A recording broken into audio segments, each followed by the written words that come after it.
Shavua Tov, a Gute Woch. Quiero contar la historia número 28 del Shibchei Abal Shem Tov, titulada Abal Shem Tov Matzah Haben Shenasab le Bresla. El Baal Shem Tov encontró al hijo que viajó a la ciudad de Breslau. En alemán es conocida como Breslau. Acá la ponen en yiddish como Breslau o Bresle. En la sagrada comunidad de Mezhebush, mencionada antes, en las historias anteriores, había un sojer, o sea, un mercader, un hombre de negocios judío, era un gran hombre de negocios, y era uno de esos hombres que todavía se oponían al Baal Shem Tov.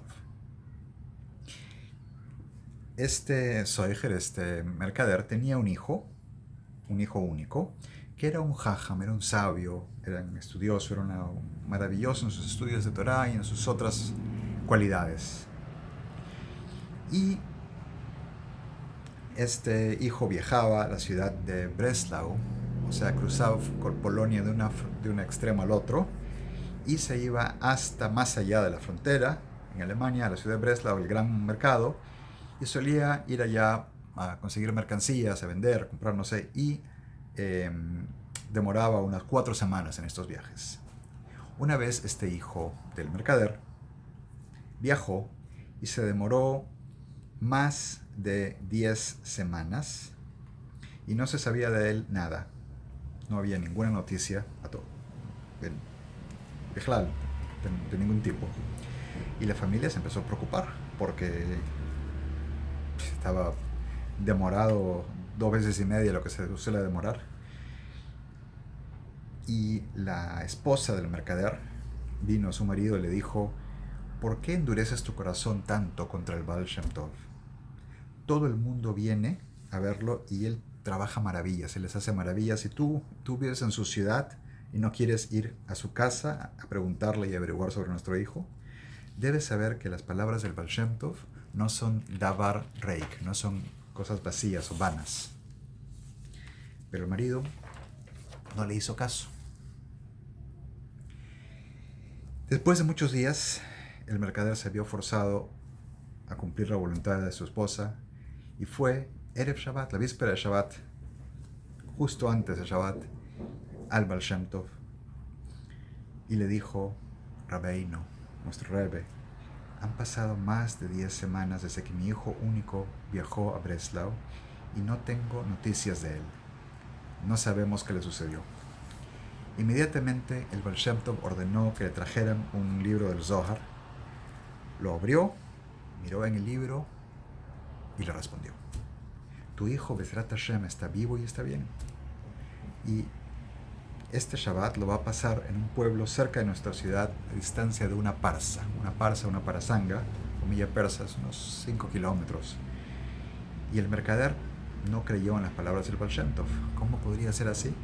Su hijo no ignoraba lo mucho que lo extrañaban y seguramente era un sentimiento recíproco, él los extrañaba también.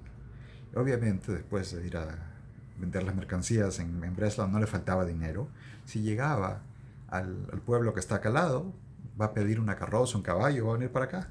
¿Por qué va a pasar Shabbat en ese pueblo? No tenía sentido. Pero para despejar dudas, envió a un gentil, este mercader.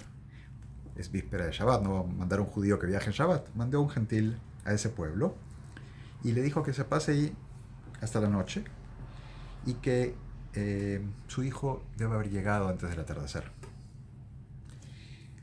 Bueno, a la noche vuelve el gentil y dice: no hay ni voz ni quien responda. Nadie oyó ni se vio de tu hijo. Entonces el mercader le dice a su mujer: esto es de lo que te hablaba antes. Las palabras del Baal Shem Tov son engaños, son palabras vacías y carecen de contenido. Pero realmente, esto fue lo que ocurrió. La carroza del hijo se dañó varias veces en el camino y llegó a la aldea mencionada en medio de la noche. ¿Cómo es que eso sucede? Toda una discusión. Creo que voy esta vez Bezrat Hashem sí a poner en mi blog del Patreon la discusión y no distraerlos con estos detalles. La cosa es que el hijo llega a la aldea en medio de la noche en Shabbat. E inmediatamente Motzai Shabbat Kodesh, al acabar Shabbat, llega a su casa.